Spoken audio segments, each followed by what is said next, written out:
Warning: the following episode of Orsini's Uncensored Mind contains explicit language and adult content. The thoughts and opinions stated on the show are reflective of AJ Orsini and his guests exclusively. But seriously, guys, the show's called Uncensored. If you got a problem with bad language, I really don't give a shit. I'm doing what I enjoy doing. It's like other men like to play golf, so they play golf every chance they can. So you don't say to them, how come you're playing golf today? You played last week. It was the same with me. To me, it is such fun creating characters, writing stories. It's an exciting life, and when you do something that you know the fans seem to enjoy,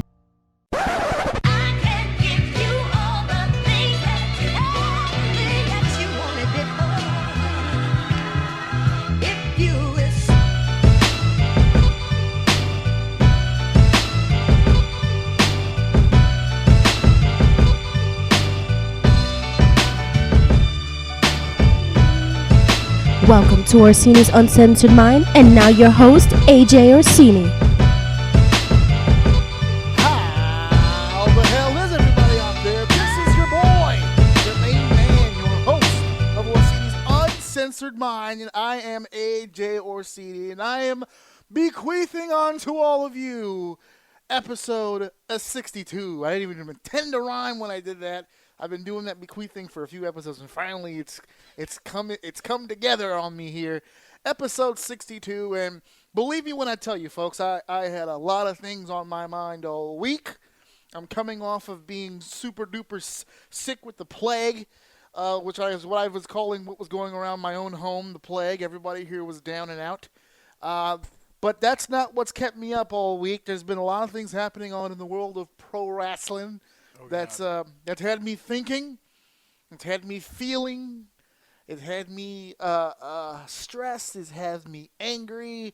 It's had me frustrated. I've been all over the emotional spectrum this week. And let me tell you, the plan was to do this week's show. This is Tuesday, the night before it goes out. The plan, I had a whole list of items. I had my 6-shooter loaded. I was just going to start shooting motherfuckers down, baby. I was going to come out of here pissing vinegar. I was just going to roll over my enemies and bathe in their blood tonight. For those keeping count, that was the first curse so far. Yes, get ready for this. I was going to say that was going to be the idea. The actual title for this episode was going to be Angry as Fuck 2. It was going to be the sequel to the Angry as Fuck episode. But that won't be the case tonight. Unfortunately, something took place yesterday that changed the entire game for me, and it changed the entire game for a lot of people. I was going to come out here and discuss a ton of negativity, but instead I decided to discuss a whole lot of positivity, and I didn't get a chance to introduce the fellow in front of me. You've already heard his voice. For those of you who's listened to the show, you know whose voice this is, folks. I had to call in my closer. I had to call in my righty here because this is a very, very interesting topic tonight, and we will be discussing it. We get our comic book rematch, ladies and gentlemen. I am joined, of course, by the authentic Brandon Lewis this evening, who is sporting my brand new headset equipment for this evening. Mr. Lewis, how are you doing this evening, sir? I'm feeling good. I'm drinking well. I've got my comic book shirt on. I got a Guardians of the Galaxy shirt. I'm wearing Mickey Mouse, which was not intentional, but it still fits to the brand. Yeah. I'm part of the MCU universe right now. Disney Plus, if you're listening and you need some content streamed. Yeah, if you're looking for a new cameo guy. I know a guy. Yeah. Me, I know me. You know and you. I know you, too. We can both do it. Stanley is the kind of guy, he needs about a couple people to replace him. Oh, Lord. There's no replacing the man. The man, indeed. And that's what we're here to talk about, folks. Like I said, I was geared up. And before we continue on, just so we're aware, this situation, Stanley obviously is who we're here to talk about here today. He passed yesterday on Veterans Day. How ironic is that? Former veteran himself. Mm-hmm. He passed away, leaving behind quite the legacy. Normally I stick to an hour format for guests and 90-minute format, but we can do a Stan Lee show for days at a time. Forever. We'd need to Gatorade up and get some beef jerky ordered and be here with it. This would be the long haul. don't believe that because I have shifted my focus for this episode, that those bullets are still not in my gun. I'm placing the gun to the side. And episode 63, I'm going to promote this right now. Episode 63 is going to be, it's going to be a nasty episode. If you don't like the language on my show, don't listen to episodes. I'm the first podcaster in history to tell you, don't listen to the next episode if you don't like language, because it's going to get nasty next week. And it's not metaphorical, guys. No. There's a Glock right here, and I'm terrified. And it's loaded with truth bullets. And there's going to be a lot of shooting going on. But that's next week. We're going to be doing that next week. I know I also promised the relationship episode. There were a lot of people still trying to figure out about that. That also will be pushed back, obviously, because we're here to talk about the man. Now, the man himself, Stan Lee, he passed away this past Monday. I was asked by a few people if I was going to discuss him at all. And I felt in my heart of hearts this man deserved more than just a mention or a segment. He's an entire fucking show. Because there's so many different areas in which he's dabbled in, and how many lives he's touched. I mean, over the span of 5 decades. This guy fought in World War II and he died today. That's amazing. Yeah. Not today, 2 days ago, but that's amazing. The life he's lived is amazing. And normally when people pass away, they always say, hey, don't mourn me when I'm gone, celebrate my life. So that's what we're going to do here today. We're going to celebrate a little bit of his life. We're going to get real. And we're going to talk about the good. We're going to talk about some ugly. We're going to tell the story of Stan Lee. But at the end of this, I think we'll all have a greater appreciation for him. Now, when discussing Stan Lee over the past 48 hours, I know you've been on social media a lot. And you've got a lot of friends on your page that are comic book fans and all that other stuff. You used to do something with the Comic Verse, right? I think we talked about that the last show. Talk to me about Comic Verse. What was that relationship you had? I know it was brief, but what was the relationship with that? Well, that was the first podcast that I've worked on that I not as a guest. I was a regular there, not just working a podcast. I was also involved in doing video reviews for comic books that would come out each week. Mm-hmm. I've gotten the opportunity to interview some people like Greg Pak, who just a couple of artists and writers in comic books. So it was a very good experience. I enjoyed. That was about somewhere between half a year to a year doing the Comics Verse podcast and videos with them. And that was a lot of fun. It was an interesting experience getting to feel like I was part of an industry that for a long time I just enjoyed. It was very similar to the experience working in wrestling. Wrestling, of course, I've done longer, and I'm still involved in it to an extent. But it was an opportunity that I never thought that I'd get to do. Yeah. And now that I was there, like I was, I had a press pass to go into a comic convention. The card, baby, right there. Yeah, Did you have what was it called, a lanyard? Yeah, I had my little lanyard. There you go. Lanyard. Believe me, it took me a while to get that one, too. I have a little bit of a... I'm noticing the longer I do this podcast, apparently I have an impediment. I didn't even know. I didn't know. I guess when you're in front of an audience and everyone's making noise, it's a lot easier to cover up. But I've been noticing because when you do commentary, we've done it for years, you and I. When you do commentary, even on the mic, there's like noise behind you. There's always something kind of buffering around your actual voice.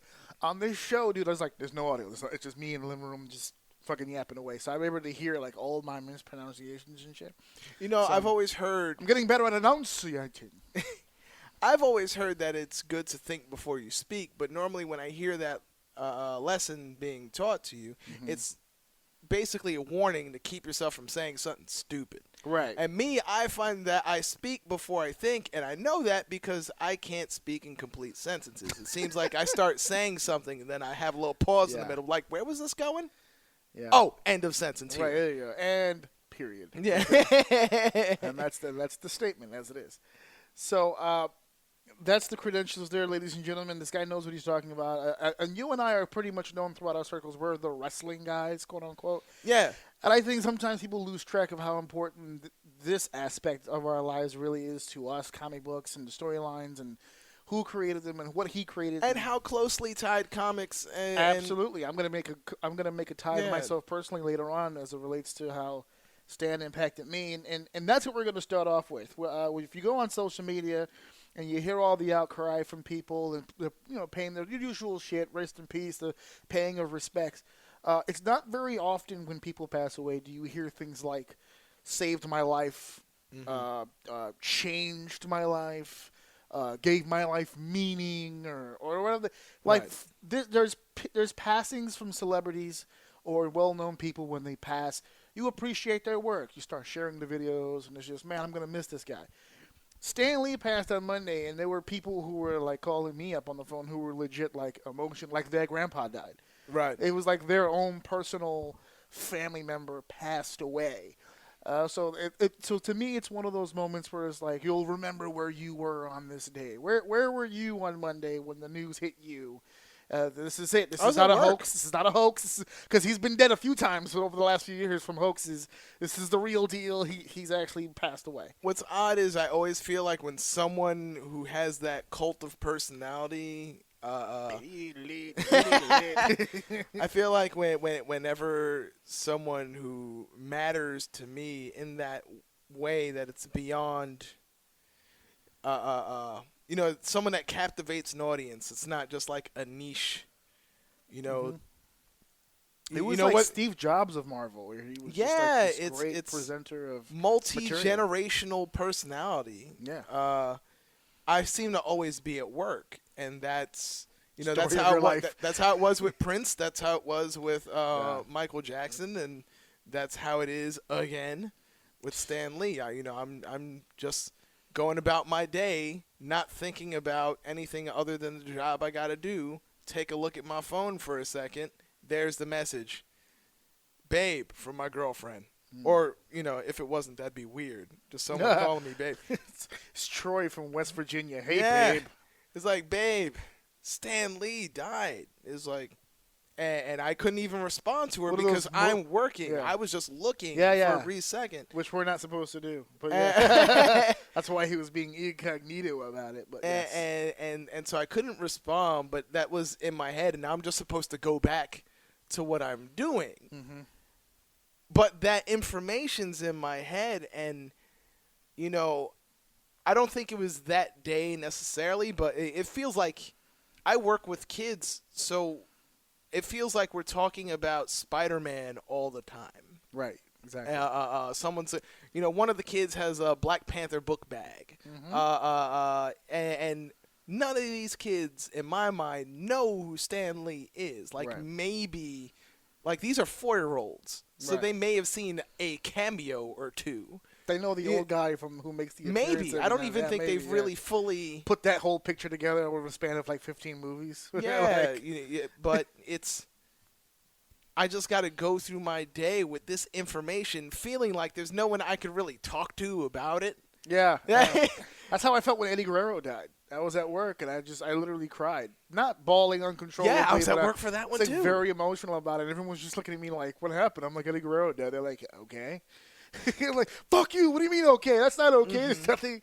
Like, I get that feeling because it happened to me a few times when it comes to people that I'm not really close to, but I feel a kinship with. Yeah. And Stan Lee, even in the 80s when we were kids, like, Stan Lee he died at 95, sorry.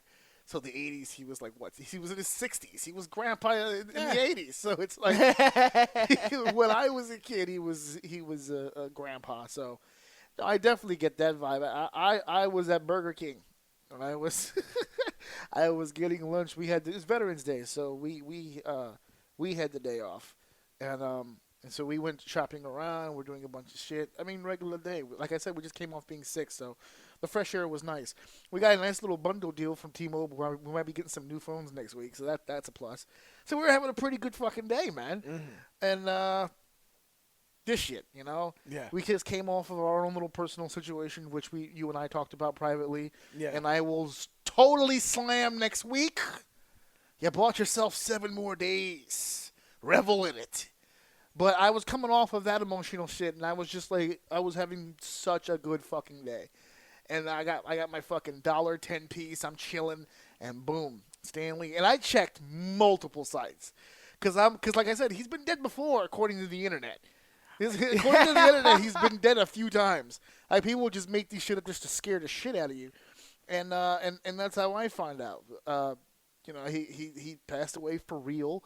He died of he was having symptoms from his pneumonia. He's been suffering and battling with pneumonia. His wife passed away earlier this year, and I told Steph because I was with Steph at the time.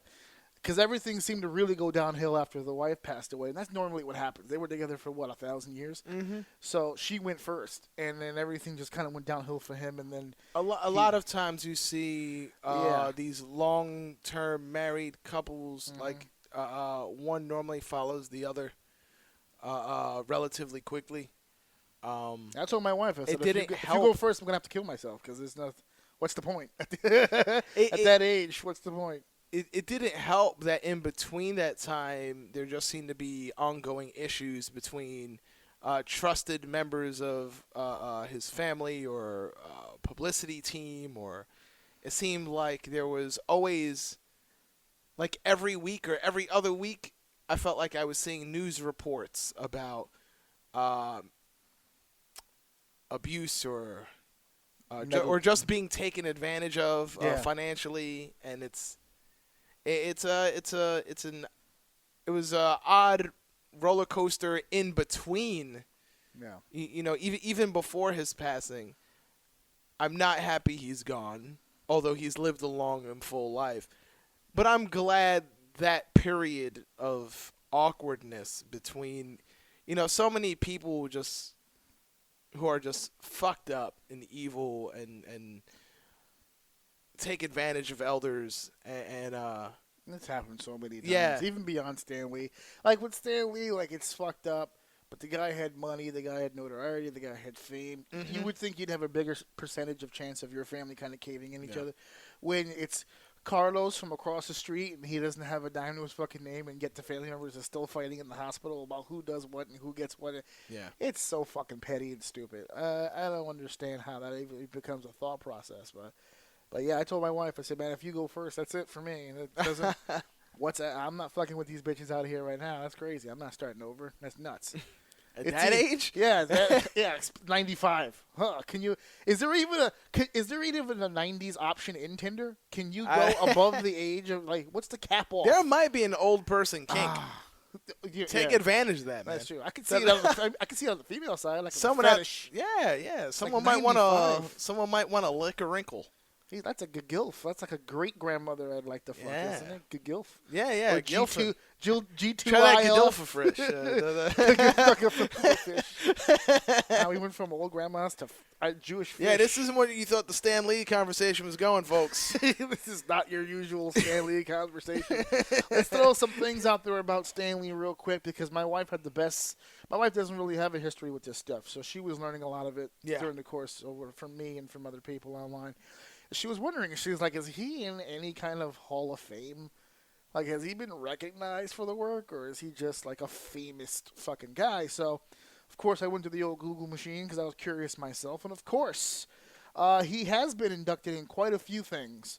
Actually, he's inducted into the comic book industry Will Eisner Award Hall of Fame in 1994. The Jack Kirby Hall of Fame in 1995. So I guess the war between Lee and Jack wins that. He gets his own Hall of Fame. Well, I think Stan actually won when you really think about the financial end of it. But Jack got the Hall of Fame, so fuck you. In 1995, and he received the National Medal of Arts in 2008. 2008, President George Bush gave Stan the American National Medal of the Arts. He is the only comic book writer to have received that honor. So he's never been the Intercontinental Champion of the U.S. Champion. He only wins world titles. He only wins achievement awards. Like, this is long-term success shit. He's not a blockbuster award winner. He's an Oscar or an Emmy or a Golden Globe. Those are the awards that he's won. It was funny because he began his career around the 40s and 50s, and yet he didn't enter these Hall of Fames until the 90s and 2000s, which leads me to believe that these probably aren't very old facilities, and that goes to my next question, because you brought up something a little while ago, and I had it on my notes for something later, but let's get into it now. you work with kids who they've got the backpacks, they've got the socks, they've got the shirts, they've got the notebooks, they go to all the movies, they've got the movies on Netflix for them to watch and all that stuff. Back in the day, comic books were kind of the ixnay. You know, we talked about this on the last comic book episode where it was just like how far comic books have come. They've come so far now, they're beyond the books. No one really needs the books anymore. It's the shows, it's the movies, it's online literature. Like, people who actually go to a comic book store to buy comic books is kind of a dying art. Right. So when we look at Stan Lee's work, a guy who started with dipping the pen into ink and doing it the old school way, he lived all the way to Infinity War, the film. Yeah. That's a long fucking time of work and effort, and he may not be the creator, but definitely had a huge hand in creating this whole new generation of people who have no idea technically what nerd even is. Right. All this stuff that we consider nerddom is kind of pop culture now at this point, is it not? Yeah. Or no? Yes. No, I agree. I agree. That was the question? No. The question is, I just wanted to see if you were on the same page thus far. The question itself is from the 40s to, let's say, the heyday, the 90s, early 2000s, how was he able to evolve these Captain America characters to the Cap we have today, which is almost a completely different Cap from what he was about 60, 70 years ago? They've managed to make these characters evolve over time. How was he able to do that, in your opinion? As a creator, how do you think he was able to do that with the times? I hate to make him seem human because we have this image of him as this icon, and it's hard to think of him as just a regular guy working. Yeah, the 9 to 5. But in the end of the day, he was a writer.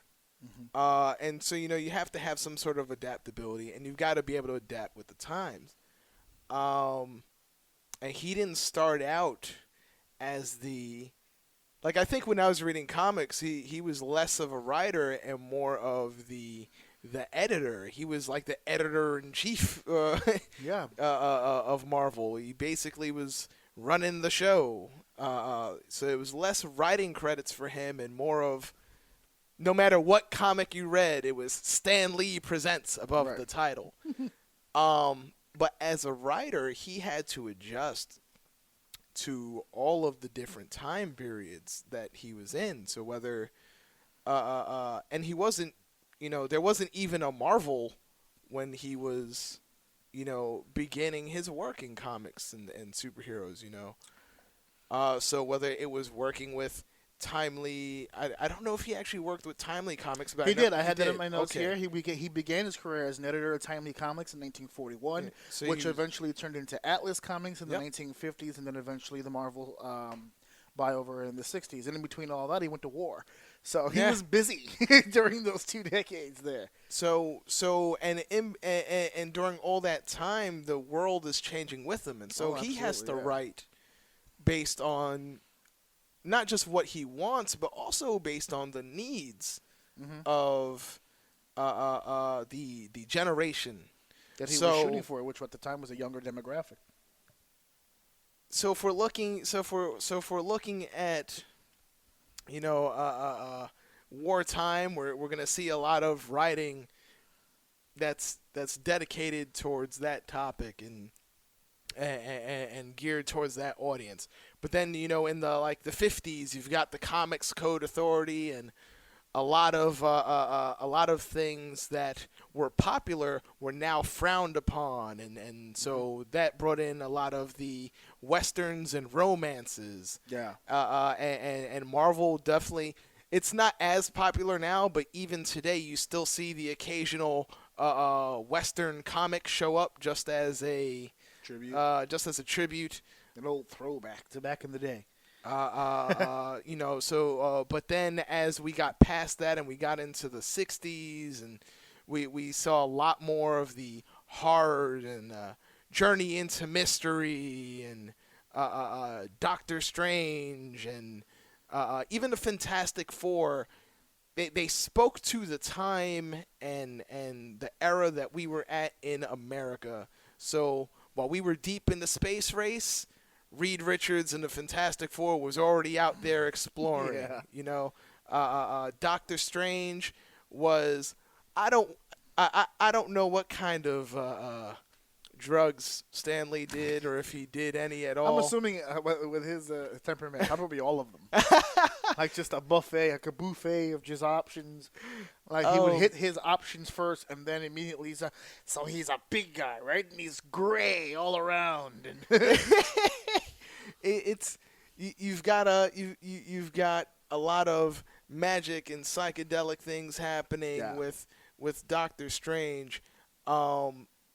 With probably his most famous work, Spider-Man, you've created the youthful adventurer that, and I felt maybe a little less fantastic than the Fantastic Four because it was very grounded. It was less we're gonna explore the galaxy and more of we're gonna speak to to young people at homes that maybe looked up to these superheroes. We're giving them a chance to step into the costume. And Absolutely. so his availability to speak to the generation and the time and the audience allowed him to adjust and modify comics as we know it today. Here and today, and I want to give him just a little bit more credit on the idea that you would assume for longevity anyway. You try to not step on as many toes as possible. And yet still, every major topic that took place pretty much from the 40s to now. I mean, the guy's done written stories involving World War II, and he's written stories for 9/11. Yeah. And everything fucking in between. You know, civil rights and just every topic you would assume, hey, buddy, if you really want to be mainstream, you want to stay away. And he just wrote about all of it. I'm one of the few kids that did read his soapbox articles, the little things at the end there. But I'm going to be honest with you. I read it because it was text. You know, when you read comics, you go all the way through. You want to try to soak up as much information as you can. There's no way I could have really understood. I mean, in the 80s, I'm reading this material, and I'm just like, all right, I can physically read it. But there's no way. Like, looking back on some of the stuff that he wrote is just, as an adult, as a parent and as a husband, you read that shit and I'm like, God damn, Stan. You were shooting too hard for him, Stan. How'd you not get shut down yet, Stan? What are you talking about? And just the things that he stood for and the things that he fought for and the things that he advocated for, doing the drug advertisements in the comic book, despite the fact that certain industries didn't want him to do that. Spider-Man telling kids to stay off of drugs and tell a teacher if you're being touched. You know, like there wasn't a single fucking area this guy wasn't afraid to go. It's like, well, we hate the colored folk around here. Okay, cool. Black guy in a mask, and he's not a basketball player or a rapper or a druggie. Here, how about that? He's royalty, you fucks. How about that? Remember that Tony Stark guy you guys like so much? Yeah, he's richer than Tony Stark. How about that? And it's just the things that he was just able to do with a pen and paper is why I think we all love this guy today. And a lot of the kids today, they do love the Marvel Universe and DC and just superhero genre right now is just tops. It's on your streaming services, it's on your cable networks, it's on your basic cable, it's in your movie theaters, it's everywhere. It's everywhere. You cannot avoid it. But it would be hard pressed to find anybody who's into that stuff now to name an artist or to name a writer or to name unless that person has been around for a while or really pushes themselves or promotes themselves as the creator of. Many people might say that we know a whole lot about Stan Lee because Stan Lee made sure that we kind of all knew about Stan Lee. You get where I'm going with this here. The list here in front of me, and this is not limited to just this, but you named a few already. Spider-Man, the Hulk, Doctor Strange, the Fantastic Four, Iron Man, Daredevil, Thor, the entire X-Men just universe. He's had his hand in a lot of stuff, and with every yin, there's a yang, and to us, Stan Lee is, you said icon, some might push it further up and say almost a comic god. so to speak. But the Jack Kirby's and the Steve Ditkos of the world might have a different opinion of a man like Stan Lee. Have you heard the arguments and the disapprovals of certain people? Absolutely. And personally, I feel that like they're valid criticisms. Yeah. Because we don't know. We weren't in that office. Yeah. How many screaming matches these guys probably had over? Because me and you have been in rooms with booking, and like we're not booking, but we're in the room with bookers and talent, and they're going back and forth. Now, when the product goes out there, everyone is smiling. But in that room, if you could take a life and get away with it, it'd be possible. Everyone agrees, even those individuals, that Stan had an amazing creative mind and had a hand in everything. He's not a liar. But there are a lot of people that feel maybe he gets a little too much credit for the stuff that he gets the credit for. I believe it, and I don't know when exactly when I learned not to put people too high on a pedestal. Maybe it was when Hulk Hogan came out with Hogan Knows Best. I'm not all sure. Was revealed to the world. Oh, he's kind of fucked up. I didn't realize. Okay. Yeah. Thanks for educating me on that. All right. Yeah, I'm not sure when exactly I started looking at people that I admire with this grain of suspicion and the whole never meet your heroes thing. Yeah, and I've been lucky. The people who I consider heroes, who I have met, for the most part, haven't really let me down. But that doesn't mean, because I've already learned this lesson about the people we admire, even those people that didn't disappoint me, I'm still suspicious about them. Yeah. It's almost my default mode now. Yeah. It's like, he's such a great guy. What the fuck is wrong with this guy? Oh, yeah. I've got to find out before it bites me on the ass. I can't really fucking sign on for you right now. I am always suspicious and never too surprised about fuckery. That said, it's let's take Galactus, for example. Oh, boy. Right? Yes. So we know Stan Lee as a co-creator of Galactus. I'm not sure exactly what issue he showed up in Fantastic Four, but it's very early. I want to say somewhere between issues 2 and 6, Galactus shows up. But Stan Lee didn't even come up with the name Galactus.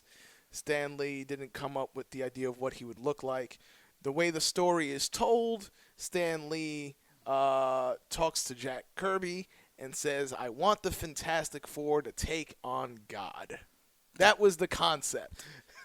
I want the Fantastic Four to take on God, and really the design, the name, a lot of what was written there was Jack Kirby. It's the reason why Galactus, in the very first, when you go and take a look at him, what he's wearing, he's got the big old belt with the G on it, because even in outer space, they're using the American English alphabet. Mm-hmm. And where do you think we got it from? It was bestowed upon us by the gods. Yeah, it's a godly language. It's the 26-letter alphabet. Yeah, even the way that and like I said, we're not there in these offices where these discussions are happening, but even conversations as far as Spider-Man and how the direction of Spider-Man was supposed to go. Supposedly Stan Lee wanted a more fantastical kind of Spider-Man, even though we know him as a more grounded character who has to not just be a superhero but make enough money to help Aunt May pay the bills and make sure that she's taking her medication. Apparently Stan wanted a more fantastical guy. It was Jack Kirby that so we've grounded. We've done enough trips to the bodega with Peter Parker. I want to fight God. Back to that buffet again. This nigga, he drank the red juice and he went, I have an idea. But think about how iconic, I mean, not as iconic as Spider-Man, but his villain, the Green Goblin, Norman Osborn. Imagine if he was actually a goblin, as opposed to the father of his best friend. Yeah. These kind of internal debates between Stan and Jack, that can, it could alter the way that we see Peter Parker. You know, Right, yeah. if one way But went I think- instead of the other. But I think that's, and I asked you that question because I was genuinely curious on how you felt, because when I first started hearing about this, I didn't really hear it until I was already like an adult. Right. And I started thinking to myself, I took the qualities that I do, because I don't personally know either man. Right. But I look at Stan Lee, I see the slick back hair, I see the laid back attitude, I see the carefree take on his writing style. Yes. I see the madman look of Jack Kirby, white button down, black slacks, basic black tie, neat bourbon, just old school 1930s father. And I'm thinking in my head, somebody wanted to stay traditional, and the other one wanted to spread the box. I think you can figure out which one was which. So that's why sometimes when I hear these arguments of disagreement, I get it, because it looked on the surface like two individuals who had the right idea and wanted to get to the same place. They just had two different methods of getting there. They all wanted the brand to be successful. I just think that Stan had an idea and Jack had an idea, and it just caused fucking problems. I think I disagree with you as Okay, far as fair enough. Go ahead. I think as far as which one, because it's an interesting take. I never thought about it as who wanted to be more traditional and who wanted to be more It's an innovative. assumption. I think they both have their craziness, because when I'm not taking anything away from Jack's creativity. No. But when you look at Kirby both as an artist and as a writer, and we're getting out of Marvel, but if you look at like the New Gods, for example, or DC, Jack Kirby had these amazing, ginormous ideas, and visually. the way no, not just visually, because he was a writer too. So the way that he wrote stories, the stories he told, I think if there was a difference, which is, I will admit, I find this funny. The guy that is doing that I associate probably closer with the New Gods, as like a separate, like what he was doing away from Marvel. Those stories were big, wild concepts, and the way that he drew was also unorthodox. And I don't see someone who's traditional. Whereas Stan, I don't want to say that he was traditional, but I feel that he's definitely a kind of guy who wasn't, I don't want to say he didn't plan on making superheroes the prime, the meat and potatoes of Marvel. Right. But when you look at the astonishing tales, a lot of our favorite superheroes were not born in, like Thor wasn't in Thor 1. That wasn't his first appearance. He we have the astonishing tales, strange tales, journey into mystery. There was a lot of variety in these original Marvel books, and I think Stan was someone who was maybe never I don't want to say never satisfied, but I think before playing very strongly on the superhero card, just wanted to throw shit the fucking wall and see what stuck. Right. And I'm glad he did, because we got some crazy things out of it. Some didn't work, but some worked amazingly well, and they work to this day. Like we said before, the shit that he threw against the wall in the 40s is working in 2018. That's how crazy an idea this guy had. I think even the things that didn't Jack's work also. Yes. Decades. So we're not talking about like Stan is like this overwhelming success. Like Jack had success, Steve had success. There was a lot of guys that he worked with that had general success, even without Stan. I think I think some of the best things is when current writers and editors of the Marvel Comics and DC as well,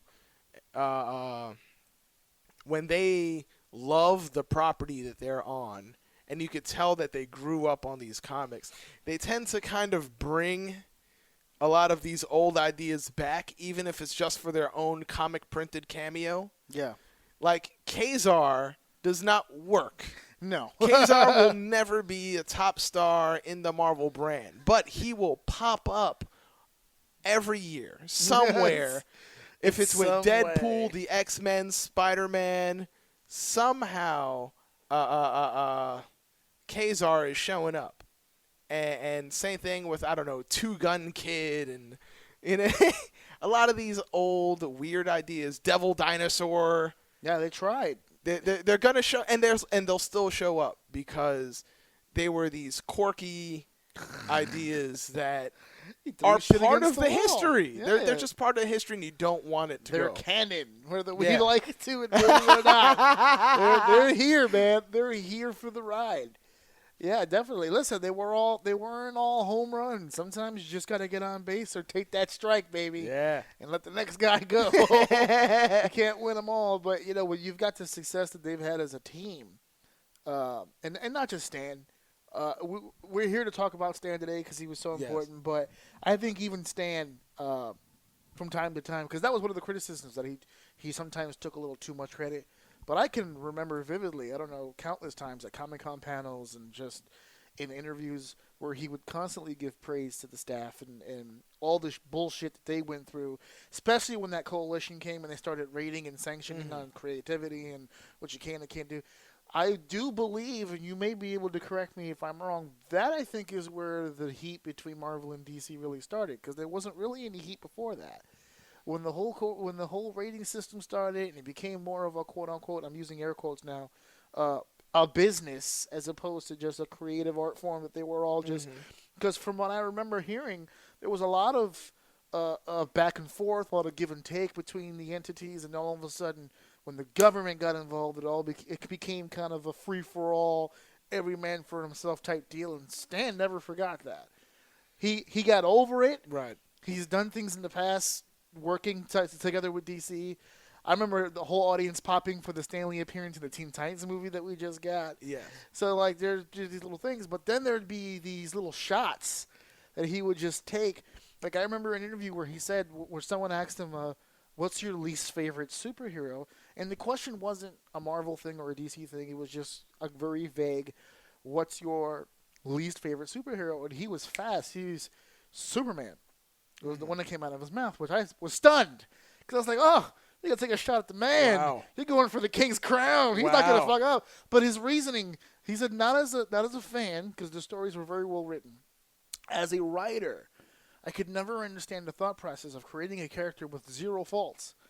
How do you write for someone who just cannot be harmed, cannot be vulnerable? Where is the story? Everything that put in front of him, he can defeat with his eyes closed.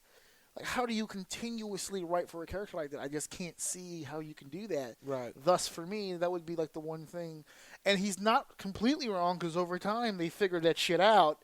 When they kept writing themselves into holes, all of a sudden we have kryptonite. All of a sudden we have variations in how you can use said kryptonite. He eventually does die, and yada, yada, yada. They had to figure out a way how to bring this fucker down. So maybe he knew something the rest of us didn't. But I just like the fact that, to tie it into the wrestling aspect, my first lesson of babyface heel came by root, by third degree here, or 6 degrees of separation, by Stan Lee. Because Stan Lee is the one that taught me that a babyface sometimes, probably more often than not, has to be as low as possible. Yeah. So that you can take that ride up. And the same thing for a villain. Not all villains are just evil, twist the mustache, tie the young girl to a train track type of villain. Some villains have a fucking reason to be villains. The one thing that separates the hero from the villain is not the goal, it's the methods in which they try to achieve that goal, which was the whole Killmonger debate when Black Panther movie came out. Right. And everybody was like, well, he was the fucking good guy in that movie. No, he's not. And if you believe that, then you bought into the bait, because he's not. He's the villain. Yes. It's the method. He's not wrong in what he's saying. It's the method that makes him the villain. And I learned that basically that's what comic books really, that's what I got the most from comic books. Because you would see, like, for instance, Magneto. Yes. Magneto, if you really look at it on paper, is not wrong in a lot of the shit that he's saying. he just goes about it in the most asshole way, in the most famously asshole way possible. He's one of the greatest Marvel villains of all time. Where do you land on that with the way he constructed his baby faces, the way he constructed his heels, the constant flip flopping? Because there's some people who go baby face and heel. And I haven't read the whole philosophy, but there is a philosophy in Marvel, and Right. there's been books published on it. Yeah, and it's a term that's been known as writing the Marvel way. Right. And there's still a philosophy. I feel like there's less of a divide between Marvel and DC now, but what seemed to separate Marvel from the pack was the idea that we're not just writing. We're writing less about the superheroes and more about the person behind the mask. Right. And we see a lot of changes. With the Fantastic Four, they were barely superheroes and more explorers in the beginning. And yes, they came across their challenges, but they didn't wear. I mean, I guess you could say they weren't really wearing superhero costumes. They were wearing uniforms. Right. None of the superheroes of the '60s on, and maybe even before that, had sidekicks. We're stripping away a lot of the gimmicks of superhero lore, I guess. Or having a child as a sidekick, because that makes a ton of sense. Yeah, whereas even, Captain America may have had Bucky, and the original Human Torch had Toro. Yeah. Now what we have is family, the first family in the Fantastic Four, the first family of superheroes. Which was the response to Justice League. Sometimes people forget that. Nowadays, people just assume Avengers was like, no, Fantastic Four was created to be the counteract to the Justice League originally. By the way, you stole the whole show just now with that whole, I want the Fantastic Four to fight God. That is drugs if I've ever heard it. I don't care. Where do you want them to go next? I want them to fight he who cannot be defeated. But, and then if you think about it, like you look at Galactus, and that's what they came up with. That's God. Yeah, that's it. And it works because he's the devourer of worlds. Eater of worlds. And they took that one from the Atom Bomb thing. Yeah. That's awesome. I am the eater of worlds. So you have the writing the Marvel way. Yep. And so we're stripping away of what we think of with superheroes, and now we're writing about the people behind the mask. We've already spoke about Peter Parker and getting home on time, high school, dealing with jocks and being a nerd and having girl issues and wanting to date that chick and wanting to date this chick, this was Peter Parker's life, and Peter Parker's life often tied into his superhero adventures, but this was Peter Parker's life that we were reading about. Right. Same thing with the X-Men. It's always been spoken about that the X-Men were an allegory. The being hated as mutants was Civil the rights. representation of racism and civil rights. Yes. It's my favorite comic book series of all time, X-Men. Me personally. Even something as crazy as Thor, which may have been, I don't know, that might have just been shits and giggles, it seems like, but look at But he took an actual character from Greek mythology and brought it into his universe and just went, how can we just humanize the fuck out of this guy? And did a great job, because if there's anything that these how do you mythologies, how do you humble a god? If any of these mythologies have brought us anything, it's a whole bunch of family drama. And so and so while Thor may be a thunder god, which, if you're following in the MCU, it's the most depressing story. His whole speech in Infinity War was just, God damn, they've really fucked this guy over in these movies.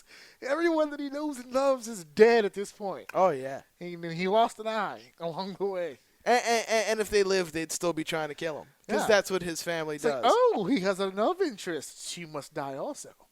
And the Marvel way always believed that the person behind the mask, the person It's more behind the important. powers, is more interesting than the power set itself. And that's really what separated it from DC.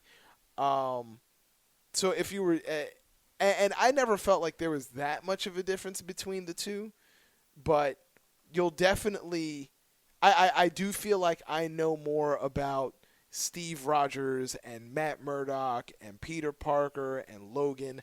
I know more about their personal lives than maybe, Clark Kent. Well, Clark Kent, I actually know a bit, but like, Now you do, though. but like, Wasn't really the focus in the beginning. but like Bruce Wayne, how do you look into his family when? And mind you, Bruce Wayne's been around since like the 30s, but it's. Any of the characters. Beast Boy, I don't know what Beast Boy's family situation is like. I don't know what he's dealing with outside of Teen Titans. Yeah. I mean, Robin's story is actually one of the more famous ones, the Flying Graysons and yeah. But Marvel definitely Marvel it made you. That's why I always say I'm a Marvel guy. Like I don't genuinely hate DC, but Marvel versus DC, I have a stance, and it pisses so many people off. I love trolling online about that shit because people are just like, "Well, you're really invested." I'm really not, but it's just for some reason just saying #fuck DC for some reason is a trigger for a lot of people on Twitter. Oh, that's all you have to put. You really want to get over as a heel on social media? #fuck DC. Or the other way, #fuck Marvel. I mean, it's. I used to be the same way. I can't do it anymore. I just like too many comics on the DC side. For I do me to... too. There's stories that I get No, into. look, I used to have but- a stance. I don't have a stance now for a good. No, I'm clear cut. Hey, look, My line's in the sand, and I put cement in there. For a long period of time, Marvel was the shit. And now for a certain period of time, not saying that there aren't good comics, but it does feel like the era has become a little bit shitty. There's just a lot of changes, a lot of, because of, and I think this might be more of a business thing that's happened, but because of every year is the event, and every year there's something special, and everything we got to build up to, there is a lack of just focus, and this is what we're doing, and then we're just going to tell the story and see where it goes. And I think that's what Marvel's missing now. I think DC, while they definitely have their share of events, they've got one going on right now that was just talking about mass shooting. Yeah, but they're in the middle of a seismic shift, though, losing Henry Cavill and then Ben Affleck. Oh, we talking about the way. movies? I mean, shit, they're fucked. Yeah. Fuck DC. Well, Fuck you know DC. what's so fucking crazy? The Aquaman trailer looks fucking ridiculous. Yeah. And there was another new DC one that just came out. Not Aquaman. There was another one that came out. I don't know, but Wonder Woman looks good. Wonder Woman looks. Yeah, they all look good. First one was good. I'm looking forward to Aquaman. I don't like the name Wonder Woman 84. That I'm not a big. I don't know what the hell that's about. I don't care. I'm looking forward to Fallout 76. So I can't just want to judge. see Kristen Wiig finally break the stigma and show us what she can really do as a acting villain. Let's see what she does. She's already an acting villain. When was she a villain? When she was in Ghostbusters. Stop. Shut the fuck up. Yeah. She had quite a few of us saying villain. Yeah, for those of you who downloaded this episode expecting Stan Lee, if you thought you weren't going to get a Ghostbusters reference, the joke's on you. All right? Shouldn't have been talking shit. Shouldn't have been talking shit. I got two Stan Lee quotes that really stuck out to me, and I think we should discuss. Because we were just talking before, we're playing both sides of the field here. We kissed his ass, and then we gave a little hard truth. And the hard truth now, we can dig back into this quote. It kind of relates. A newspaper had spoken with Stan Lee, and they asked him another one of those. For some reason, people ask him very vague questions. Yes. And they asked him, which Marvel supervillain would he want to become? If you can become one of the Marvel supervillains, which one would it be? His exact quote. He said, I would love to be Dr. Doom. He said, I think Dr. Doom is misunderstood, and that just because he wants to rule the world doesn't mean that he has to be 100% a villain. Perhaps he would do a better job than we currently are. Now, I take that to believe that he thinks that again, it's all about the method his goal is peace. He wants Right. a better place. Just with him in power. That's all. It's like, I can do this, guys. Put your faith in me. I will lead you to the promised land type deal. And if I have to murder several civilizations in the process of getting this done, small price to pay for civility, folks. I will bring esteem back into your lives. I will make you great again.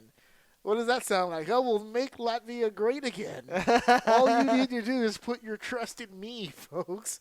What do you think of that quote? Supervillain, Dr. Doom. Of all the villains he's helped create or been a part of or under his banner, he lands on Dr. Doom. Is Dr. Doom that underappreciated as a villain? No.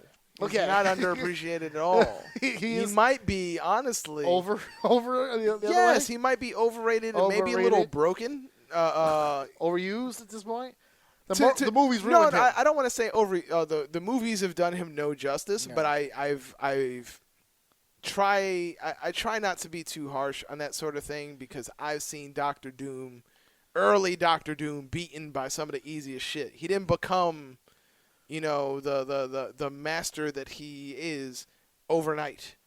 That's Early Doctor Doom. Had to pay his dues. Yeah. As far as what it tells me about Stan Lee likes the spotlight, and so does Doctor Yes. Doom. I would not want to be Doctor Doom. I mean, he's powerful enough for me to want to be him, but like when you look at him as a person, man, is there a whinier bitch than Doctor Doom? I don't know. And I don't care if you like Doctor Doom and you don't like that. That shit is true. Here's a guy. Oh, we got the truth. I was saving truth bullets for next week. You're oh. already shooting tonight. Go ahead and shoot your bullets, brother. Go Yeah, ahead. it's like here's He's getting real now. He changed his whole physical demeanor right now on the couch. Listen about this Doctor Doom shit. Okay, listen. I've never been like a huge Doctor Doom guy. Yeah, or maybe Doctor Doom the villain is great, but Victor Von Doom the Yeah. person, such a fucking cock. And My second quote is on the other asshole in the Marvel universe. But go ahead. But Doctor Doom, he here's a guy who couldn't get the girl, which reminds me of Thanos, not in the movie of course, but here's a guy who couldn't get the girl, jealous of Reed Richards for all of his successes, quit college or something, or became a recluse after he got a little scratch on his face, and then damaged his face more after he put on a still burning metal mask. That's the thing that ended up, and he ended up blaming Reed for all of it. And I'm just like, God, why are you just so whiny? Just wah. So I've never, like, knowing his origins, Right. it was hard for me to really look at him with any sort of esteem. I don't respect you. Yes. but as far as a villain and the things he's done, he's one of the most powerful. He's stolen the Beyonders' power in the original Secret Wars, and then in a whole nother Secret Wars, in an effort to save Earth, he built the battle world and became a god of this patchwork Earth that led into the current set of Marvel Universe that I we're in can't today. rule real Earth, so I will create an Earth and rule that one. And he saved a lot of people in the process. Of course, he made himself a god and turned Johnny the Human Torch into the sun. And so he's still not a great guy, but Still a villain. yeah. But I don't blame Stan for wanting to be like him, but also making him sound like he's not such a bad guy. He's got some good ideas. You would say that, Stan. Yeah, Republican. Stan. I don't agree with everything Stan says. Yeah. I love him. God rest his soul. But he wasn't 100% right. Second quote. Actually, no. Before we get to the second quote, if you could choose a Marvel villain, which one would you be? Oh, wow. Probably one of the shitty ones. I want to be a lower tier villain. I really for shits and giggles. What's to do with the big ball and chain that Thor always beats up? Oh, I You forgot mean what it- Crusher Creel, the Absorbing Man? No, not the Absorbing Man. We know that little. Yeah, he's got the. No, the little trio of goons like. From the Wrecking Crew. Yes, yeah. From the Wrecking Crew, like any one member of the Wrecking Crew. You know, I was very happy when Homecoming came out and there was some version of the Shocker. There was like 2 Shockers in that Yeah, movie. Right? I loved it. Like both versions of the Shocker was in this movie. I thought that was. I'm a big fan of like the C-list villains. Perhaps if I had to Bulldozer, Pile Driver, and Thunderball. There it is. I had to Google it real quick. if I could be a Marvel villain. I told you. We're joking, but I want to be one of them now. If I could be a Marvel villain, I might pick Fantastic Four's Diablo. Okay. Who is an alchemist and has lived for centuries and is of Spanish descent. And I will not act as if that is not part of the reason. Yes, just go ahead and just take that in there. I have the picture right in front of me. If you Google it, folks, Diablo Marvel, you get yourself a nice little shot of that. Yeah. So I might That's pick. good. Or if we want to get just like shitty, Batroc the Leaper. Oh my god! I want to be Craven. Craven. That's a good choice. Craven is awesome. Perhaps if Anthony Gangone still has his Craven jacket. Yes. Yeah, you could borrow it. That was definitely a huge mark for that. That was pretty good stuff. No, he was right on the path. Just when I want to get off the Gangone train, he pulls me right back in. The second quote that I have, because that's my answer, Craven. Second quote that I have is that newspaper interviewed Stan Lee. He admitted something on the newspaper that people thought it was interesting. It was about Tony Stark, the character, Iron Man. Okay. He wrote, when I helped create Iron Man, parentheses, Tony Stark, that the character was designed so audiences did not relate to him and even disliked him. Lee also wanted to see if he could market the character so well that audiences would buy the comic despite their reservations about the character. I thought it would be fun to take the kind of character that nobody would like, none of our readers would like, and shove him down their throats and make them like him. Given the success of Iron Man's franchise, we'd see that this was a huge success. What do you think about that? In the sense of, like, do you really, really believe, like, do you think he's just kind of fucking around, or do you really believe he sat there and said, okay, guys, look, I want to create a character so fucking unlikable. Almost like a personal challenge. Let's make the most unlikable fucking person ever, and then let's see if we can market him as a good guy. Because if you really look at Tony Stark's history, overall, right, he is one of the biggest assholes in the history of fucking Marvel. The drinking, the fucking womanizing, the fucking resistance to leadership, the whole thing. He's one of the worst heroes on paper, and yet still, he's tops. It's the kind of thing that makes me think that Stan Lee might have been so ahead of his time that he didn't even know what he was doing. You think he's saying that now, after the fact? It's successful, I think that when you think about...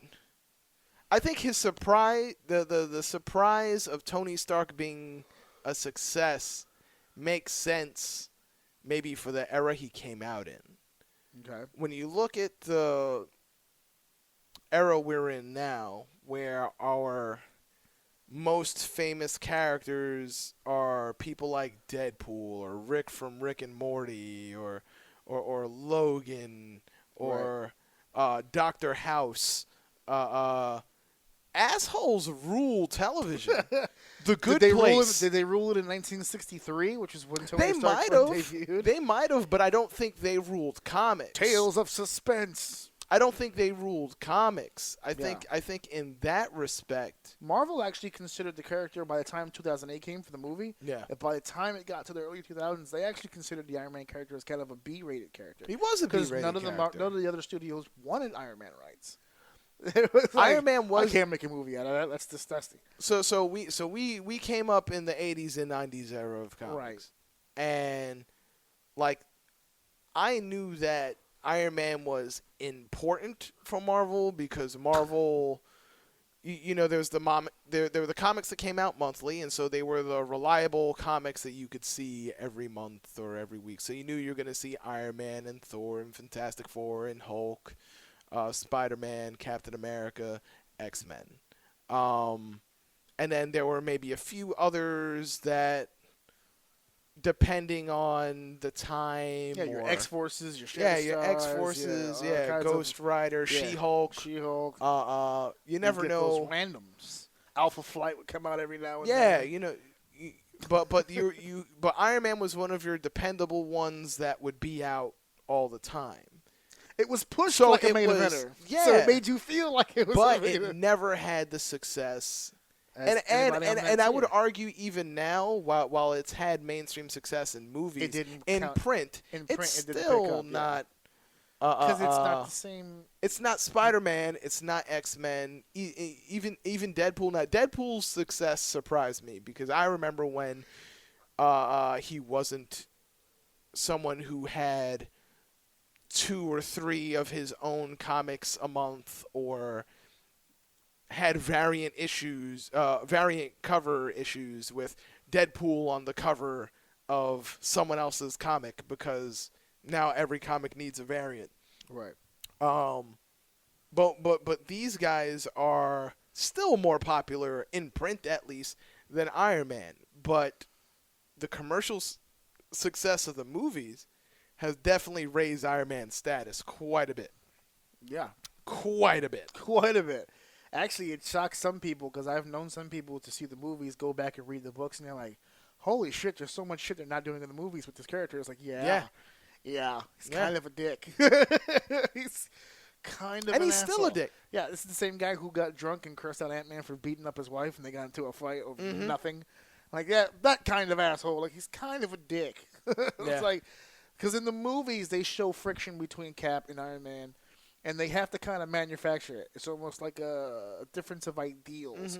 Whereas in the comic book, it was a difference of personalities. You're an asshole, and I'm Captain America. I'm the face of all that is whole and neat, and you're a drunk who beats people up. Like, it's the weirdest thing. He's like He was kind of a dick. loser. Outside of Yeah. his costume, Tony the Stark billions of was dollars. loser. He was a rich loser. He was a rich loser, but a loser nonetheless. Yeah, he was a very powerful Lindsay Lohan. Yeah, for the record, folks, he lost Pepper in the comics. Yes. In the comics, he lost her because he was an asshole. He started. I was waiting for her to start dating Jon Favreau in the movies at some point. It's like, come on. She's a happy. Give Happy a chance. She's a Happy Hogan chick. She's not a Tony Stark chick. That's why you always hear the stories of Tony Hawk. No, not the pro skater. No, Tony Stark banging all kinds of alien chicks and shit. Yeah. When he joined he joined the Guardians of the Galaxy. He's over here. He's banging green and blue pussy now. Aside from my girlfriend's influence, Happy Hogan is part of the reason that I watched Downton Abbey. Oh my God! What a great show that is. Oh, Happy, you were right on the money with that one. Oh my God, so good. So I'm going to give you the spotlight, sir. We talked a lot about his successes. Let's talk a little bit about his failures. Okay. And the one that you mentioned before we went on air, let's go with that one. Which one? Stripperella. Stripperella. Stripperella was a Stan Lee creation where he integrated Lord. with Pamela Anderson to create the ultimate busty superhero. What are your memories of Stripperella? I don't have a lot of memories because I didn't watch just the know show. of it. I just remember. So I'm sure It was you a show remember. and a book. We're big wrestling fans, and Right. WWF at the time, maybe, or was it E yet? I don't know. When were they on TNN? Whichever. WWE was in TNN 2000. Were they WWE? Yeah, 2001. They were just making that transition. No, Okay. They were WWF at first in TNN. Okay. When they went back to USA, that was the whole get the F out Okay, movement. so WWF on TNN. Yeah. TNN eventually changed. I think changed into Spike TV. Yeah. And part of the big change of Spike TV was that this was like the channel for men. Yes, they had The channel was for this men. the channel with the And- Man Show? And or- they no, it wasn't the Man Show, Man but Show they was- were bringing some show. They brought back Ren and Stimpy. Yes. And it was going to be even edgier than bufore because it's the Man Channel. the Man And as soon such as you saw it, hair on your chest would grow and your nuts would drop, and you'd have a yearning for steak and cigars. and I'm not and And among these manly animated shows was Stripperella, starring Pamela Anderson, from the mind of Stan Lee. And I may have watched maybe 2 minutes of an episode. I don't remember the show at all as much as I remember the advertisements. Yeah, the advertisements. And they were really pushing the fuck out of this. It was Pamela Anderson. She was like the hottest shit in the world in the 90s. And I was reading up on it before we got here because I remember it. It came up on the list of things that not so much. And the happiest person in the world when that show was canceled was Pamela Anderson, because she remembers getting into an argument with Stan Lee about the show because Stan wanted nudity. Right. And obviously, Pam was all over the place already as a big star, and this was sex tape Pam Anderson. So she was kind of done with the whole people seeing my tits stuff. Yeah, she already showed her tits a little bit in Barbed Wire. She was completely topless in Barbed Wire. Yeah, there was but now we're a talking about scene. swallowing her husband on the boat type shit. Oh, so no, but at this point, between already showing herself on Playboy, because she's been a playmate, sex tape, and Barbed Wire showing some nudity there, her tits have been seen by everyone. And so I can understand if she's tired. Yeah, she's done. But I'm pretty done with people checking out my tits and all the other stuff. Yeah, and Stan, I think this was our first look at the non-wholesome Stan. Because before this, aside from just being the guy from the comics, like, we also got some representations of his face. He might make a cameo in a movie here or there, or he might be the voice of like in Spider-Man and His Amazing Friends, or some other, or the Fantastic Four cartoon. You'll have Stan Lee's gravelly voice, true believers, as the narrator that introduced the episode. He is such a star. He's a star. He's a star. And so we have these images of our head of Stan Lee, who's helped build our childhoods, and now all of a sudden he's creepy old man Stan Lee, who's the mind behind Stripperella and so much more. Hold on one second here. I've got other things. Stripperella is one I brought up because I know you want to talk about it. But let's talk about dragons and pandas. Have you heard of Dragons and Pandas? I don't think I'm familiar with Dragons and Pandas was a children's book that he wrote that was targeted specifically to the Chinese market. Wow. Yes. That is a thing that exists. Dragons and Pandas. He also had a mobile game, Stan Lee's Hero Command. One of those situations where he narrated. He was all over the goddamn marketing with that. He was reading all the cards on that one. Good times, good times. He did a Backstreet Boys project. He did a comic book and web series featuring the members of the Backstreet Boys. He's had some, what we said earlier, throwing shit against the wall, seeing if it stuck. Yeah, none of these stuck. There's a couple of ideas that stick out in my mind. I don't know if you have them written down or not. Say it, go ahead. But for a very brief period of time, it's for a very short period, Stan Lee wrote for DC Comics. No, not on here. It's not for anything that's canon. Right. But he was already he was basically retired Stan. He wasn't really writing much anymore. He had been the editor, but he's no longer the editor of Marvel. So now what's he gonna do with this time? And he made this deal with DC called "What If Stan Had Done It," and it was basically a series. It was a mini series, but each issue in the series was like one issue long, where he would tackle on what if he had written Batman, or what if he had written Superman or Aquaman or Wonder Woman or something like that. And that actually sounds dope. Yeah. On paper. But it's not like Stan Lee is taking on and I think this is the thing that might have maybe rubbed people the wrong way. Maybe we would have likened to seeing Stan Lee's take on Bruce Wayne as the Batman. Right. But that's not what we were getting. We were getting a whole new origin, a whole new character altogether. Same thing with Superman. Same thing with all of them. It was a very brand new take that nothing that was involved at all in the previous incarnations of these characters mattered. And so neither did his comic. his mini series didn't matter. I would have loved his take on Batman and the Joker or the Penguin and Alfred and Commissioner Gordon, that whole thing, but he didn't really take on The whole Batverse. Yeah, it was like I don't want to like tell lies and say what what we got instead when I don't really know what we got instead. But it wasn't that. We might have actually got a Batman for Batman, and it just didn't work out. Another thing that stands in my mind, and I don't really want to call it a failure because there was a season 2, and I believe I sent an audition tape for season 1, was the Stan Lee So You Want to Be a Superhero reality show on the Sci-Fi Network. Yes. I also have the one he had one on the History Channel, Stan Lee's Superhumans. I do remember that. Yeah, which documented people with extraordinary skills and abilities. He was looking for a real-world superhero. and you sent an audition tape to which one? Yes. Which one again? Who wants to be a superhero? That one I remember. They were all dressed up, right? They had like superhero. Yes, outfits. they sent in, I guess, their audition tape with whatever, I guess, makeshift costumes or drawings or whatever their concept was. I believe mine was called Dreamcatcher. Okay.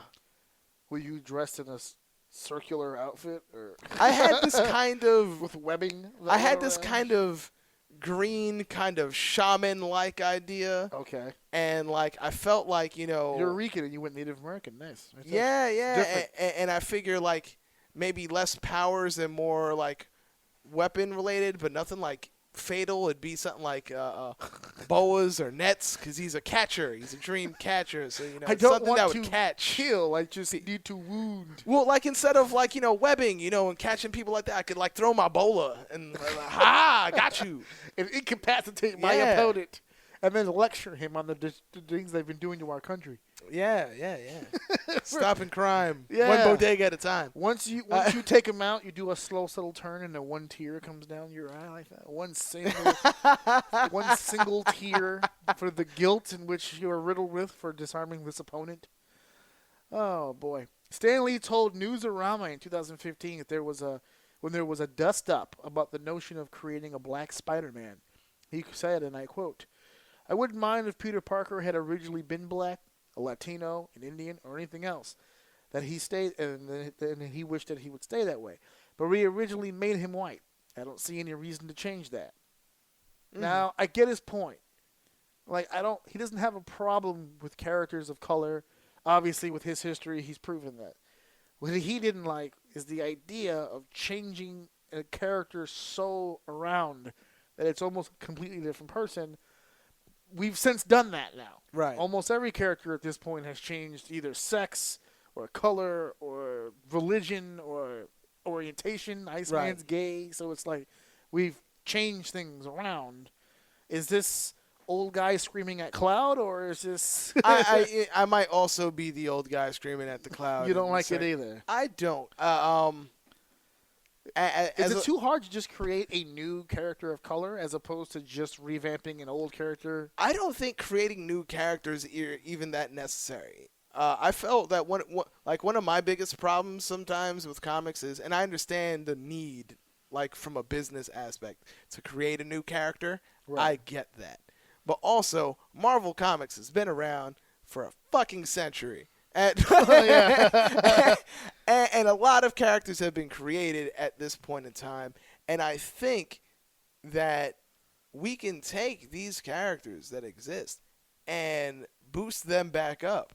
If Iron Man was B-list, Luke Cage and Iron Fist were C-fucking list. Yeah, exactly. They have not been relevant since the 70s, and then in the Civil War late storyline, they were huge. in the 2000s, it seemed like we were getting the come up, and it started looking really good as the 2000s continued. Now they have Netflix shows, and though they were canceled, it don't fucking matter. They're part of the goddamn canon of things that were on television. Yeah. You know? And they were canceled for a reason, though. Those shows are not going away. They may be redone in some way, but Netflix is tired of promoting an upcoming product that they're not going to be a part of. Disney's doing their own fucking thing. Yes. They see it coming around the bend. They're not going to continuously make this product great just so it can go to the other fucking brand. Doesn't make sense to do And that's that. even assuming that they're just taking those shows back. Well, I don't think they would take it verbatim, actor, script, writer, all that stuff. But Right. if you're building a brand and an audience for this logo, Luke Cage, even if Disney's version is not equal to or better, you'll get the initial curiosity of, well, what does it look like? What does Disney's version look like? And that just boosts. That's going to give Right. them the boost. Why the fuck would I want to help my competitor out? So to me, it made sense to cancel it. No, I get it. But let's say, like, to my people in the LGBTQ community, if you want to see a gay superhero in comics, I mean in the movies, I'm with you. I'm not the kind of guy who wants to see Spider-Man become gay all of a sudden. Out of the I blue. don't want to see Thor just making out with a dude all of a sudden. However, if you follow the Avengers and the West Coast Avengers and all of the iterations of the Avengers, there's already a character named Living Lightning. Living Lightning is gay. He's been gay from day one. No, he hasn't been gay from day one. From day He day came one. out of the closet type deal. Yeah, it was. Isn't that what they did with Bobby, though? Isn't that what they did with Iceman? Iceman's always been around. They just happened to bring his younger self from another generation. Like they brought him to the present time.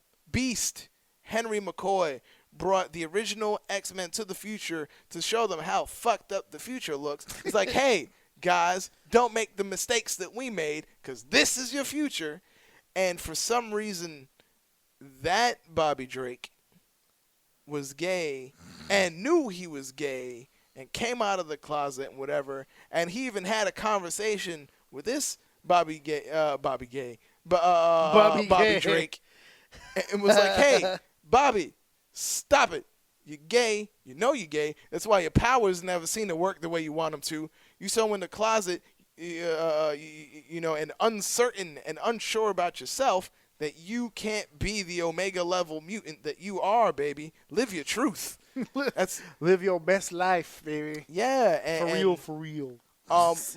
Living Lightning started out, I believe, heterosexual in comics, but no one was doing anything with him. Then all of a sudden, it just happened to be written, like just like a little small cameo thing. He showed up to the Great Lakes Avengers. Great Lakes Avengers. Yes, that's a comedy thing. It is a satirical team. But he showed up to the Great Lakes one could Avengers, hope, yes. thinking that they were doing like a support group for like GLAAD. Okay. And so that was the reveal that he was gay. That he went to that. That's the environment. You want to come out. That's the time. And when he realized that they weren't like a gay community, he was like, "Oh, I don't need to be here then. I'm out." And he just left. I wonder how Firestarter took the news. But right now it's canon that Living Lightning is gay. And he's also Latino. And to me it's like, hey, we have Latino characters. We have gay characters. Sometimes we even have gay Latino characters. The Latino character you brought up, you're really pushing the product here, huh? It just makes sense to me. Like I haven't heard Neymar's name once come out of your mouth. I don't have a comment. Yeah. I have to set that up because that's too inside. Okay, so what happens is I've been going back and forth with Brandon for the last. I mean, we're talking about years. We're in the year category of me stating I really truly believe in my heart, and he hasn't outright told me no. He just hasn't seen enough evidence to really solidify it for him. I've been saying that Neymar is of Hispanic ethnicity. I've always imagined him as a He just Asian man looks myself. So Latino to me, though. I always saw him as an Asian. Where is Atlantis located? I don't know. God damn it. It's got to be close to the States because he keeps coming. He always comes back and forth Science fact. so easily. There is a hidden continent under Antarctica. Tectonic plates were shown that, you know what? That's for a different podcast. Yeah. We're too sober for that discussion right now. But It's a landmass on top of a landmass. or for Stay the woke. for the X-Men, Latin character, Gold Balls. Okay.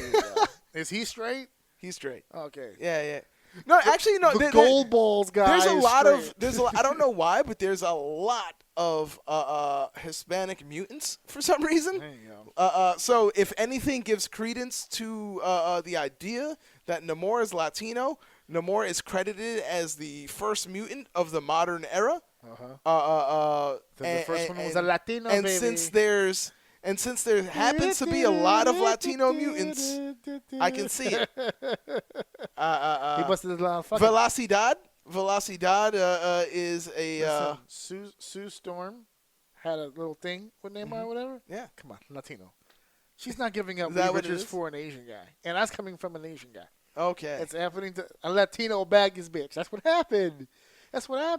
He was talking all that white boy shit. Neymar, orale, mommy, come here for a second. I'm mad that you went from all right, he's Hispanic to specifically Mexican. I think that's where Atlantis is, somewhere in that Gulf area, Really? right off the leg of Florida, maybe a little closer. Oh man, to so the that Mexican BP area. oil spill must have been terrible He must for have him. been pissed. I know. Yeah. That was tough to wash off for a while. Yeah. Yo, there's still oil spilling Yeah. over there. But again, that's for a different podcast. Yeah. I want to be here with Joe Pumbo so we could talk. Joe Pumbo, yeah, definitely. I want to be here Shout for the out. political. Oh talk. my God! Listen. Did you hear my episode about the three things? The three things. Three topics that are banned on my show. Politics, religion, sports, Racism, racism. sports banned on my show. Not that I have a problem with the topics. It's just a gigantic waste of time. Because I mean, first of all, 60 minutes is not enough to tackle those topics. Two, what am I going to say that hasn't already been said about those topics already? Just 1,000 times. This is regurgitated by people who are smarter than me on the topics anyway. So there's no point in me even going back and forth Understood. about the whole fucking thing. I'm multiracial, so obviously I've experienced it, and I don't give a shit. So I'm not going to talk about that. I have zero religion in my life, so what the fuck am I going to say about that? And I don't follow any of the political stuff. I hear a lot of it. But what did Stan Lee say in your quotes about politics? Yes, well, he sounded very Republican. He's a red state guy. No, I don't know what the hell he was.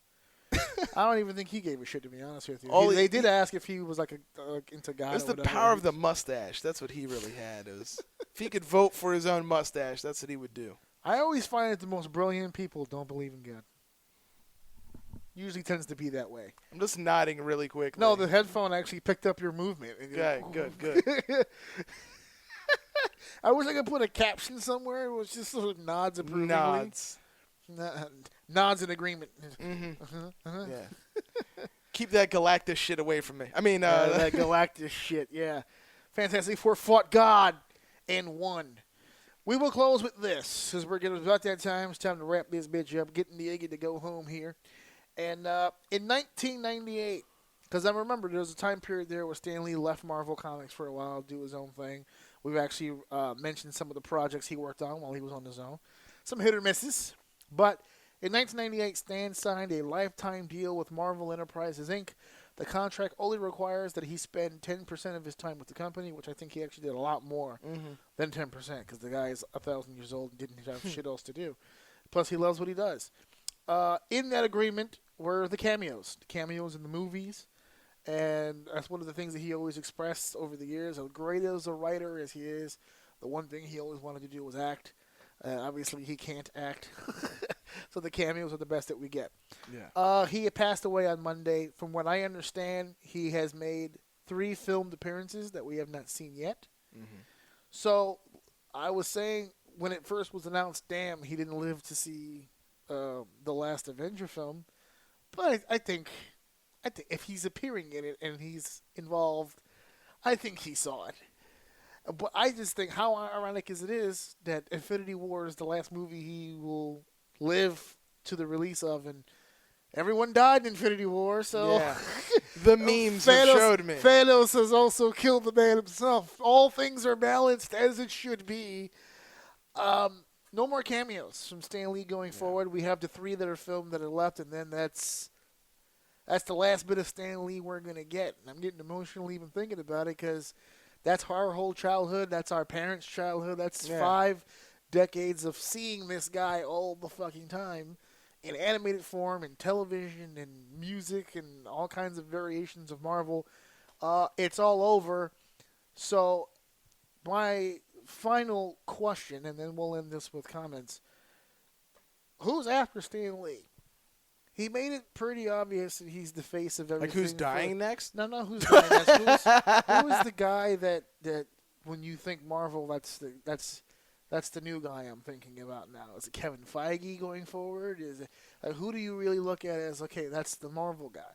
You know, when you look at Stan Lee, you see comic book writer, you think Marvel. He was always the face of that. He was the Queen Elizabeth of Marvel. He's just the face. Is it just so big a brand now at this point, or it's just all you think? Are you gonna think is the logo now? That's it. I don't think. Not to say that no one can be beloved like that. I would agree with that if you said that. I just don't think we're a society that does that anymore. That's Grandpa Stan. You might be right. It's tough. I can see someone representing Marvel in a similar passionate way. I think Joe Quesada does a great job of representing Marvel. I think Kevin Feige, even though he's really just the from a movie standpoint, he's that almost Stan Lee-like character because he's a name you hear constantly. He's also already started getting inducted into shit and winning awards for his contributions. He makes all the announcements. He does all the. He's the face. In the same way that Stan Lee defined Marvel and comics, I think Kevin, he changed movies because now everybody has a goddamn movie universe now. Yeah. From the Transformers, I hear we're gonna get like a Hasbro damn universe where the G.I. Joe might meet up with the Transformers and other and other Hasbro products like what was that cartoon Mask? I didn't watch that show, but I know it's He-Man Hasbro. I don't know. Damn I don't think so. No, they're He-Man's Mattel, I think. But even The Conjuring, like the way they talk about The Conjuring universe, you know, you got the Nun and all that shit. It's and Annabelle and that whole we have this movie universe now that didn't exist before the Marvel movie universe, and it's very interesting seeing that and Kevin Feige being in like the forefront. He has his own Funko Pop. He is someone who Does he really have his own Funko Pop? Wow. But he is becoming a similar sort of cult of personality. But but at the same time, he didn't create these characters. No. You He just took him to a know, whole nother level. Stan. In the eyes of a lot of current fans, they feel like he might have. They don't really know Stan like that. But Stan did books. He's doing the film part. That's a whole nother. But the films are still based off the books that the Stan original source created. material is correct.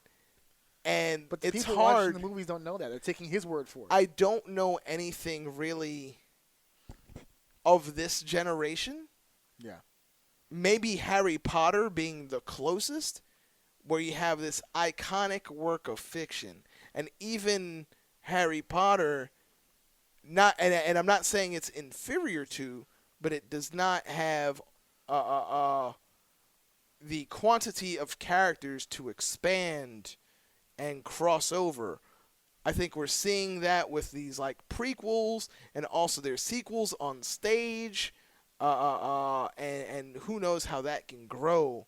But the comic book universe is just so big and immersive and expansive, and I don't know if anything else has that library of characters and affected so many different mediums. Wrestling, for example, huge breadth of characters. Try as you might, I don't think anyone cares about WWE films, and No.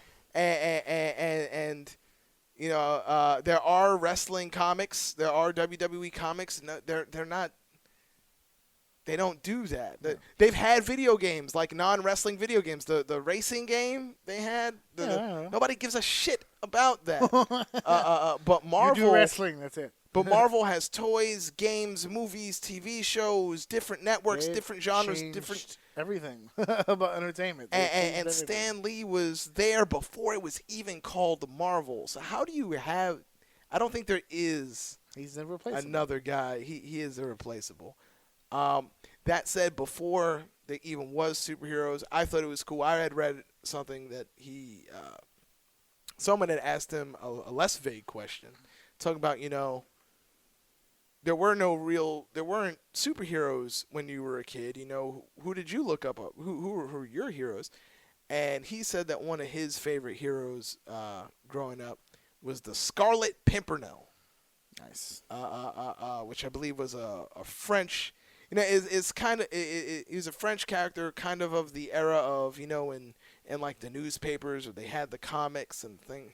Mm-hmm. You know, you'd see like maybe, I don't know, Dick Tracy and whatever the serial comics were, that the Robinson Crusoes, and he was of that, and so he wore a red mask, and he would leave like a calling card, which was the flower, the pimpernel, whenever he did whatever acts of heroism he did.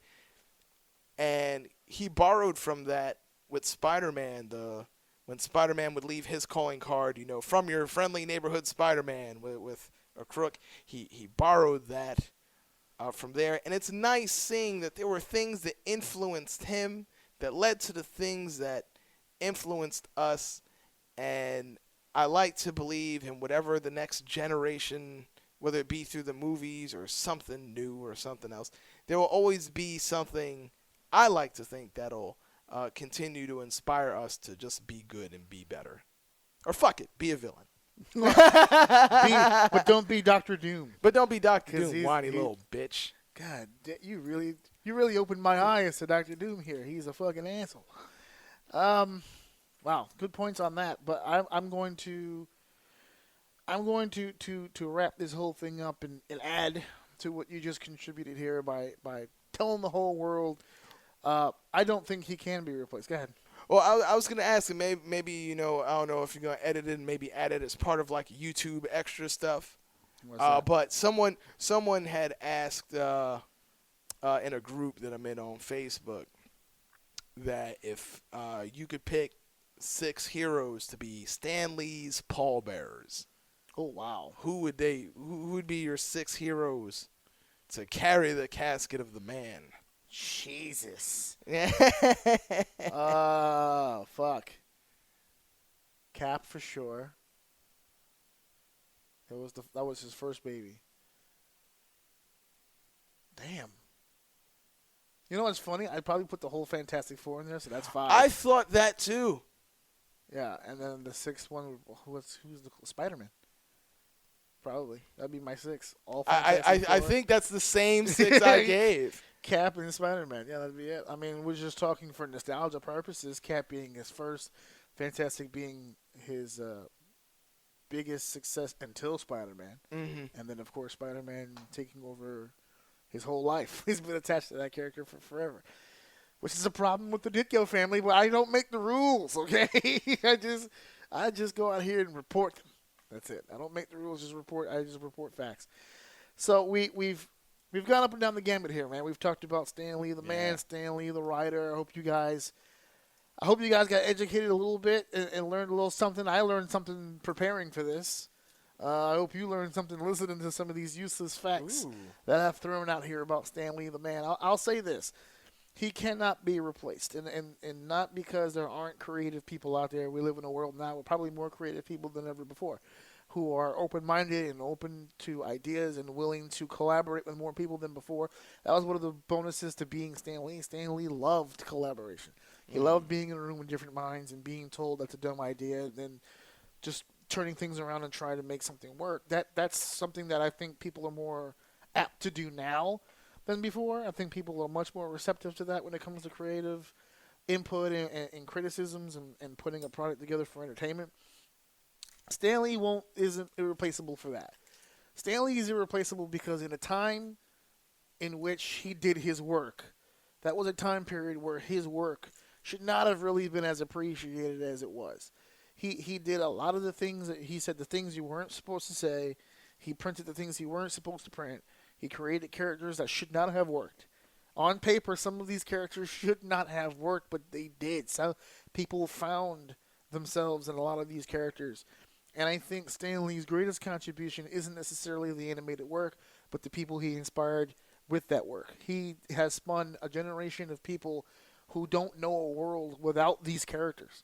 Me and you are probably part of the generation that will be the last one to look at these things and say, wow, how different is this? This generation sees this and they say, how cool is this? Right. Not really how different, because they're surrounded by so many variations of superheroes and supervillains, and now we're trying to get creative and finding ways to blur that line where it's anti-heroes and it's villains who learn the errors in their ways and become these fantastic good guys, and they're trying all these different things and trying to see what works.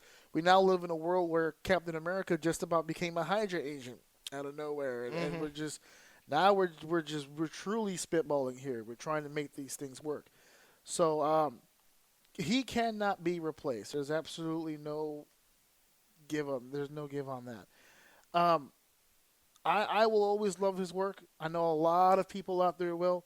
And for those of you listening to this episode, thank you for downloading it specifically for this, because that's how it's going to be promoted. That's how it's going to be promoted. So I'm happy. I'm glad he was 95 years old. 95 years old. Yeah. He lived a long time. We had him for a long time. So we got lucky. He taught me how to read. Yeah, I know. He really did. Some colorful pictures. And just not even like colorful pictures either, because books had that. I mean, those splash pages, the double pages with the art, and just even though it was like such beautiful like visual, those were the times he usually spent to get really fucking deep on you. And he'd have those thought boxes, and you would just have the whole page set, and then we'd go right into the battle, and it was very theatrical in just the writing, the way he did his writing, the characters he built up, the different quirks about him, and like you said, it wasn't a superhero, it was a person with powers. It was different, like Tony Stark still had to pay his taxes type deal. I tried to eulogize him a little bit myself, and I made a statement on social media and saying that we learned a lot, that superheroes were a lot like us, and maybe they felt like they were just like us because they are like us, and maybe we can be heroes just like them. I did a show last week where I was speaking a little bit about the shooting over in California, and I was talking about the cop who went in with no hesitation and the whole deal, and he lost his life, and how, to me, that's the definition of a hero.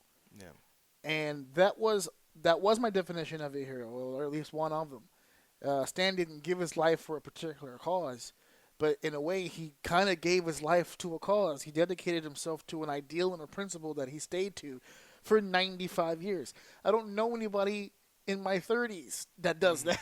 It's a flip-flop all the time. So, Stan, buddy, rest in peace. Excelsior. Excelsior indeed. And those of you who are listening to the show, ajoum.podbean.com every Wednesday at 9 p.m. I'll be back next week's episode 63 in a less polite mood. I've got shit to say. I might show up for that shit, too. Oh, yeah. So, Excelsior. Guys, keep reading the books. Keep reading the movies. Keep being involved. Keep reading those movies. Put the subtitles on. Read the movies. Mute them and read them like you would a comic book, and you'll enjoy them. So, Thank you for listening. Thank you for downloading. Thank you for sharing. And, of course, thank you for enjoying episode 62.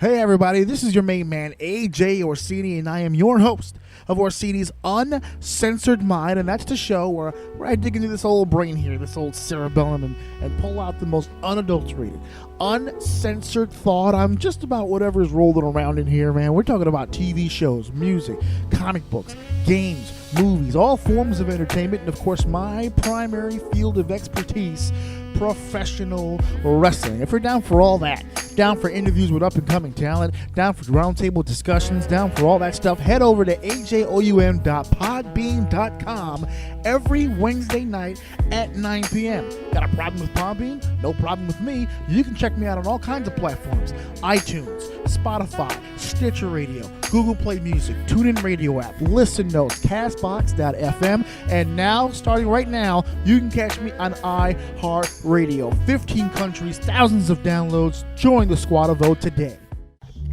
At my house, listen to my daddy song. Or sing the extra line.